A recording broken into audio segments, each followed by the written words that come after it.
Bab 37. Menyembuhkan sindrom dingin. Merebut arwah.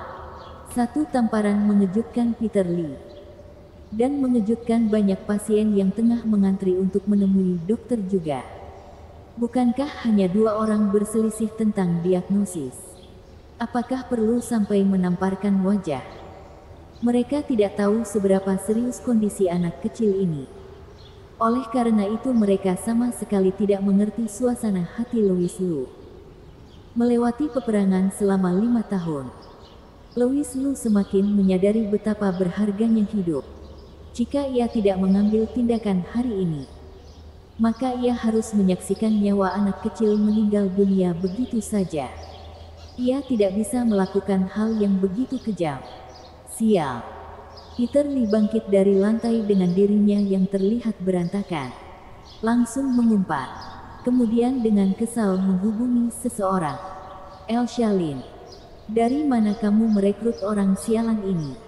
Benar-benar keterlaluan. Sambungan telepon ia menghubungi Elsa Lin. Saat ini, Elsa Lin masih membeli barang di ibu kota provinsi. Dan dimarahi tanpa alasan. Ia pun berujar dengan kesal. Ada apa? Dr. Lee. Orang gila apa? Orang bajingan yang bernama Louis Liu. Bagaimana kamu merekrutnya? Apakah kamu buta saat merekrut? Peter Lee berteriak keras.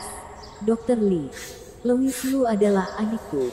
Tolong bicaralah dengan sopan. Mendengar Peter Lee menyebut Louis Liu sebagai orang bajingan, suara Elsa Lin berubah dingin.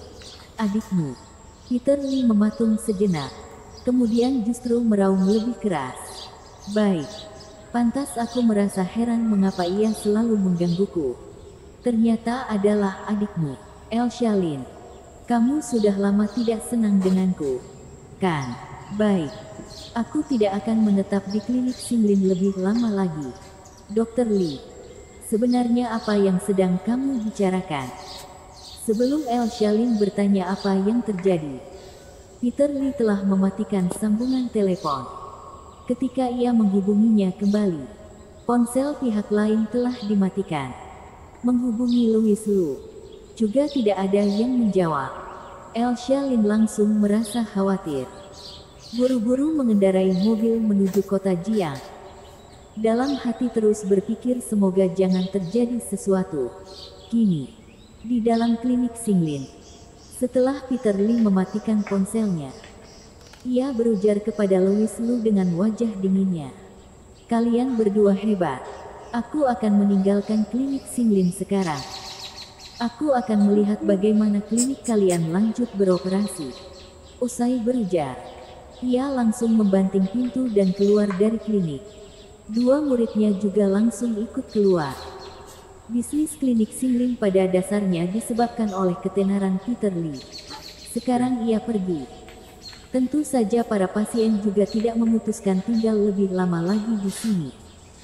Sebelum pergi, mereka semua melontarkan kata-kata kasar kepada Louis Liu. Bertemu dengan orang sial seperti ini. Syukur klinik Xinglin tutup. Setelah mengantri sekian lama, akhirnya akan segera tiba di gilirannya. Justru terjadi hal seperti ini. Suasana hati siapa yang bisa baik? Semua pasien meninggalkan tempat dengan marah. Wanita ini juga menggendong anak perempuannya hendak akan pergi.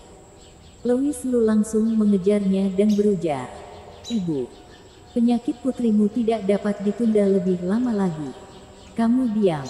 Louis Liu memiliki niat baik. Namun siapa sangka wanita ini ternyata menoleh dan berteriak padanya. "Jika bukan karena kamu mengganggu, penyakit putriku sudah sembuh sejak awal. Aku mohon kamu jangan datang mengganggu kita lagi. Ganggu orang lain saja." Louis Liu mematung sejenak.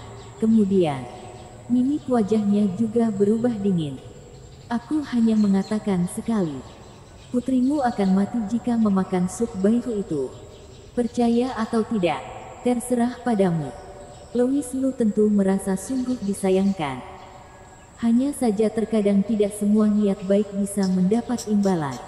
Dulu, Pendeta Tao sering mengatakan kepada dirinya, Keterampilan medis boleh baik, namun tidak boleh murahan. Saat itu Louis Lu tidak dapat mengerti. Namun sekarang ia mengerti. Padahal aku adalah Kaisar Dewa Louis. Hal yang begitu mudah dimengerti. Ternyata baru mengerti sekarang. Louis Lu menghela napas pelan, membalikkan tubuh dan kembali ke klinik Xinglin. Tentang kondisi gadis kecil ini, serahkan kepada takdir lah.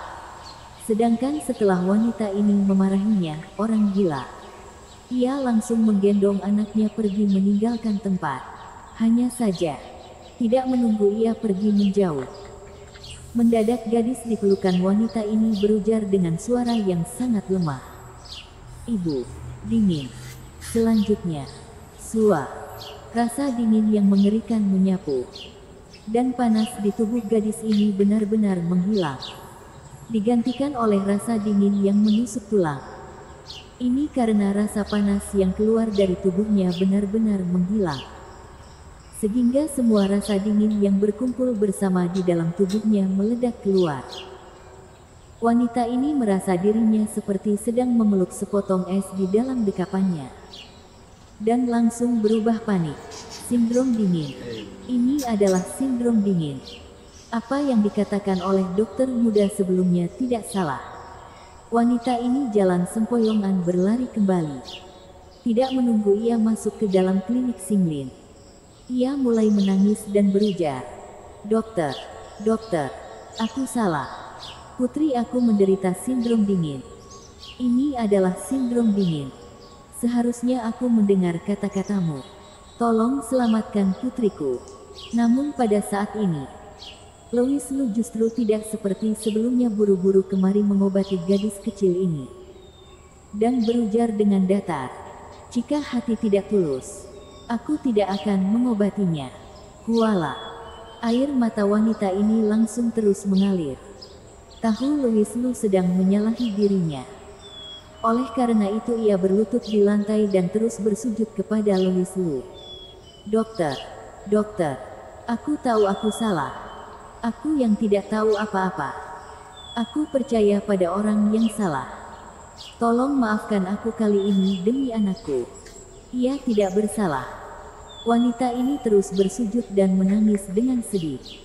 Louis Lu sedikit mengernyit. Terdiam sejenak baru perlahan berujar, "Lupakan. Melihat karena putrimu. Masuklah." Memang sesuai kata-kata wanita ini. Gadis kecil ini tidak bersalah. Kesalahan ia tidak seharusnya ditanggung oleh gadis kecil ini. Lagi pula, wanita ini juga hanya sangat mencintai anaknya. Louis Lu pun memaafkannya kali ini. "Terima kasih dokter. Terima kasih dokter." Wanita ini menggendong anaknya masuk ke dalam klinik Xinglin dengan rasa terima kasih. Meletakkan putrinya di atas kasur rumah sakit sesuai permintaan Louis Lu. Kini, sekujur tubuh gadis kecil ini sudah sedingin es. Napasnya juga berubah sangat lemah. Dapat melihat rasa dingin di tubuhnya sangat serius. "Kamu keluar dan tunggu sebentar." Louis Lu membiarkan wanita ini keluar dulu. Menutup tirai, dan mimik wajahnya berubah serius. Untungnya sebelum makan sup baihu, rasa dingin gadis kecil ini sudah meledak.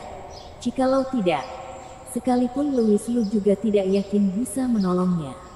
Dalam sekejap, lebih dari 10 jarum muncul di tangannya. Dengan cepat menusuk ke titik akupuntur di tubuh gadis kecil ini. Di waktu bersamaan, kekuatan sihir tanpa nama di dalam tubuh Louis Lu juga diam-diam berputar. Udara yang hangat mengalir ke tubuh gadis kecil ini di sepanjang jarum. Menyembuhkan sindrom dingin. Merebut arwah. Bersambung.